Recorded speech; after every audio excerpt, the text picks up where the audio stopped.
parce que sans toute cette équipe, n'aurait pas de fête. Et je peux vous dire que, franchement, on a un bon partenariat entre nous, les compagnons du Chêne Ardent. On est là depuis le début avec eux, et cette fête, elle progresse. Donc je voudrais encore applaudisser les pieds forts. Allez!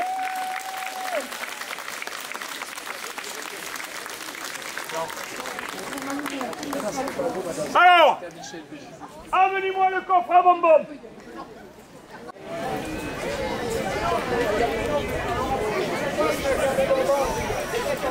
Reculez.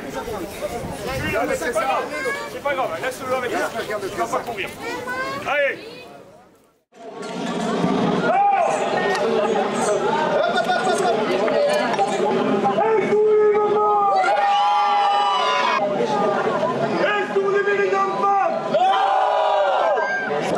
Attention à 3, 1, 2, 3, et...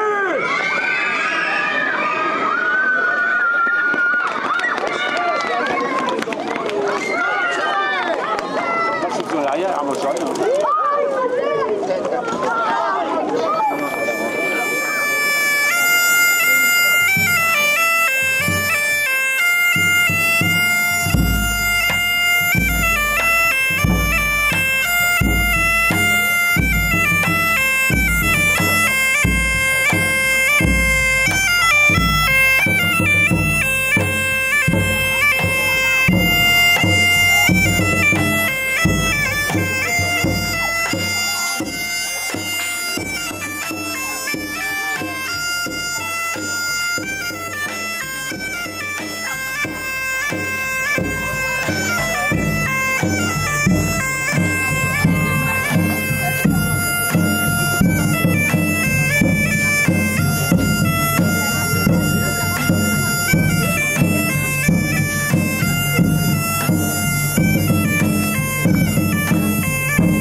On va faire le fair play. Allez les grands, on recule un petit peu.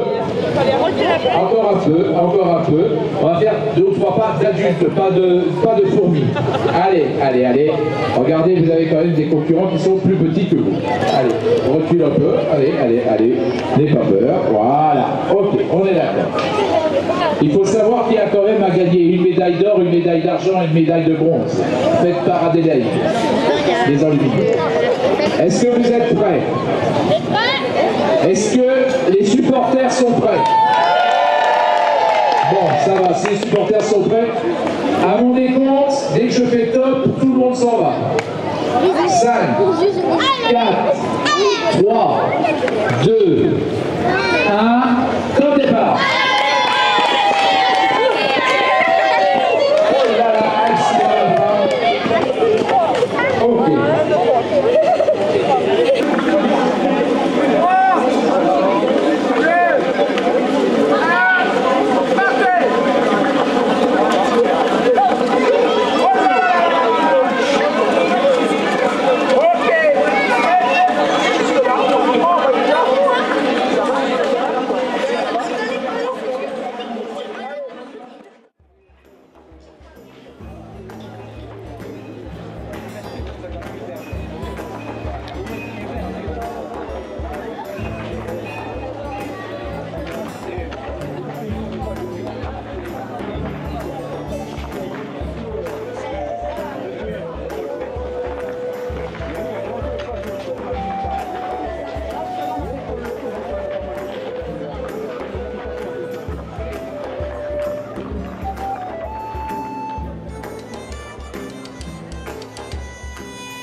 Bonjour, je m'appelle Cédric, je tiens le stand du Garafon qui est ma petite auto-entreprise et je travaille avec des vignerons de Cahuzac-sur-Ver que je représente et qui sont des vignerons dans la démarche de vin bio et vin nature, petits producteurs.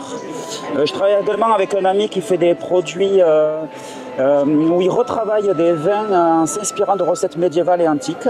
Et pour finir, je suis aussi en collaboration avec le verger bio de Gaillac où je présente leurs boissons. Voilà. Et vous faites ça depuis combien de temps? C'est ma 3e année. C'est votre 3e année? Sur le festival année. Ou en tant que producteur? Sur le festival également, c'est la 3e année. Voilà. Et ma 3e année en tant que comme j'aime à dire, colporteur de boissons. Colporteur de boissons, c'est joliment dit.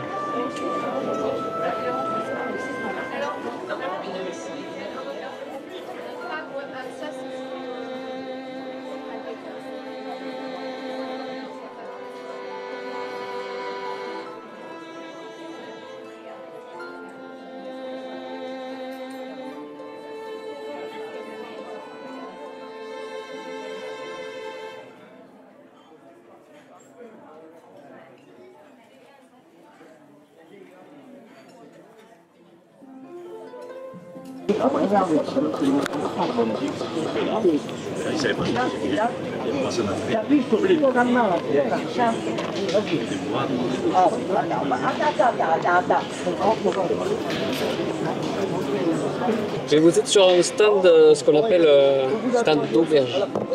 Alors, aubergier, c'est le nom donné à celui qui en fait conçoit, fabrique l'ensemble de tout ce qui se rapporte à la côte de maille. De l'anneau, de l'utilisation du fil de fer, jusqu'à la création de l'anneau, jusqu'à son assemblage. Donc pourquoi aubergier? Parce que le nom porté à une côte de maille comme celle-ci, en manche courte, on appelle ça un aubergeon. Et le aubert est la même chose, mais à manche longue, c'est le aubert. Donc celui qui fabrique les côtes de maille est un auberger. Ça c'est pour le pourquoi du nom. Donc voilà, nous on fabrique essentiellement, parce que c'est beaucoup plus simple à faire, des anneaux ce qu'on appelle la bouteille, donc c'est des anneaux ronds classiques. Il faut savoir que ce n'est pas la meilleure des protections. pour une cotte de maille, mais c'est ce qui se fait depuis l'Antiquité. C'est la toute première base de protection en maille en fer qui existait. Avec le temps, on va commencer à fabriquer des anneaux beaucoup plus travaillés, beaucoup plus importants, mais là il faut avoir une forge, il faut avoir des rivets, etc. et ça demande beaucoup plus de temps. Voilà. Donc là on a deux protections différentes, anneaux aboutés et anneaux plats rivetés qui sont beaucoup plus résistants.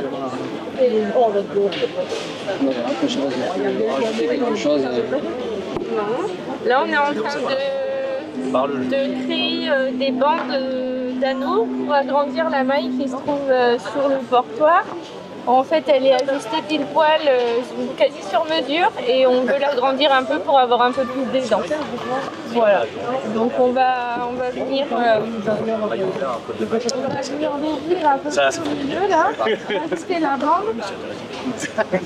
Donc ajouter chaque anneau pour ajouter la bande qui va aller à peu près jusqu'ici, et après ici on va venir faire une ouverture pour ouvrir un peu en cavalier. Et comme ça permettra plus d'aisance pour les combats.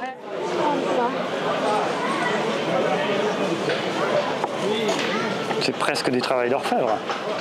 C'est ça. Je ramasse dans la nature, je les fais sécher, couper en plaquettes comme ça, et je viens chercher les particularités de chaque bois. Là on peut voir ces deux-là, c'est des champignons qui viennent faire les dessins dessus. Et là vous avez une loupe de châtaignier, donc le bois qui pousse de façon un peu anarchique. Et voilà, après c'est ma matière première pour faire tous les bouts. Et vous faites ça depuis combien de temps? Comment? Vous faites ça depuis combien de temps? Ça fait un peu plus de 2 ans maintenant. Sur le festival ou pas que? Non, non, je fais aussi des marchés bio, marchés de producteurs, tout ce qui est marchés locaux en fait. Et sur le festival, c'est votre première année? Et les médiévales, non, c'est la première année que j'en fais autant. L'année dernière, j'en avais fait quelques-unes datées, mais l'ambiance m'a plu en fait. Voilà.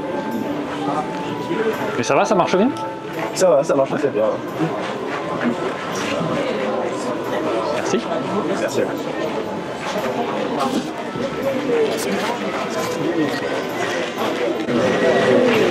Bonjour, du coup moi je personnalise des morceaux de bois, donc soit je les récupère en pleine forêt, je les coupe, etc., je les ponce. Là on a une belle planche d'olivier, et après bon là c'est des créations personnelles, mais je fais de la customisation d'animaux surtout. Moi je travaille dans le milieu animal, donc j'ai fait des portraits d'animaux en refuge, etc.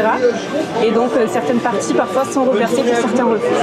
Voilà, donc c'est complètement personnalisable, et avec de la feuille dorée. Et ça fait longtemps? Ouais, ça fait quelques temps déjà. Ça fait quelques années que je le fais pour moi, et depuis récemment je me suis dit pourquoi pas essayer d'en gagner, en faire ma vie en fait. Donc on croise les doigts. Et le festival de Monestier, ça fait... C'est la première fois que je le fais. La première fois? Ouais, la première fois que je le fais, en marchés médiévaux, ça fait quelques fois que j'en fais certains. Et vous aimez? Ça se passe bien? Ouais. Ouais. Moi j'aime beaucoup l'ambiance médiévale. De base j'étais, en fait moi je me promenais dans les allées, etc. Et j'ai commencé à connaître du monde, et je me suis dit pourquoi pas exploser. Voilà. Donc ça vous plaît? Les gens sont sympas? Très. À Monestier, ça se passe bien? Ouais. Très bonne ambiance, le village est super beau, c'est super beau ici. Les organisations sont super. Bon. Et non, c'est chouette, c'est très bien. Parfait. Ouais, merci.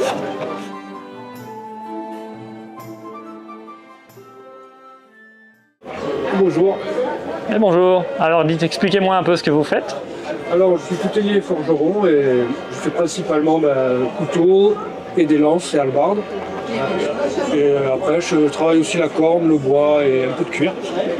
Et je suis parti dans l'esprit un peu chamanique chamanique viking pour le reste. Et vous faites ça depuis combien de temps? C'est ma première année là. Première année? En tant qu'artisan, ouais. Après j'ai commencé la coutellerie il y a 3 ans. D'accord. Voilà. Et vous faites ça à plein temps du coup maintenant? Je fais ça à plein temps. À plein temps, d'accord. C'est bien. Voilà, après sinon je fais aussi les boucliers, customisés, personnalisés. Et voilà, un peu l'univers. Et le vêtement là-bas, c'est vous qui le faites? Non, ça c'est le costume de guerrier viking. D'accord. C'est pratique l'hiver, ça réchauffe. Ah ça oui.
Alors j'ai une bonne nouvelle pour les enfants, une très bonne nouvelle pour les enfants. La catapulte à bonbons se fera vers 11h30. La première catapulte à bonbons se fera vers 11h30.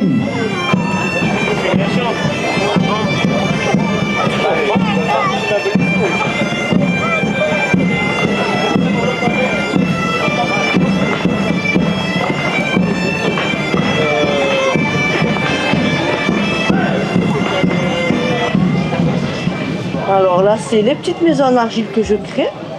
Ce sont des petits photophores, donc elles sont toutes éclairées. Après, vous avez toute la partie un petit peu fée, hibou, tout le long là-bas, toutes les petites fées. Des petites tentures pour créer un petit peu un univers un peu féerique. Et après, vous finissez par les lutins et les dragons. Et moi, je suis la conteuse de la troupe. Et donc, je raconte des histoires aux enfants. Et j'ai une histoire, énigme. Ça dépend de l'inspiration et le petit public que je peux avoir. Voilà, et ça, c'est le petit monde de Mélisandre. Voilà. Et donc, tous les enfants peuvent venir, ils auront droit à une petite histoire, une petite énigme. Voilà. Merci beaucoup. Je vous en prie. Au Secret des Cathares, nous sommes installés à Fitou dans l'Aude, qui se trouve entre Narbonne et Perpignan. Et nous avons pris le parti de faire déguster les ingrédients de la cuisine médiévale. Donc nous nous appelons donc Secret des Cathares. Donc les Cathares ont vécu dans le Moyen-Âge jusqu'en 1307. Et nous ne travaillons que les ingrédients de la cuisine qui étaient mangés à cette époque-là. Donc nous avons des sirops de plantes, des gelées, des confitures originales et surtout notre gamme de sel de cuisine aromatique qui a été élaborée à partir des ingrédients de la cuisine médiévale, des tartinades pour l'apéritif, ainsi que le traditionnel vin médiéval, puisqu'au Moyen-Âge, on additionnait le vin de miel pour l'adoucir et surtout le conserver. Et comme le vin et le miel étaient des médicaments, on rajoutait des plantes, des fruits ou des épices, à la fois pour améliorer le goût, mais également pour se soigner.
C'est l'unité, hein?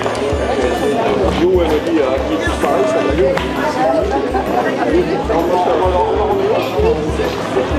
Oui, moi aussi, je crois qu'elle est.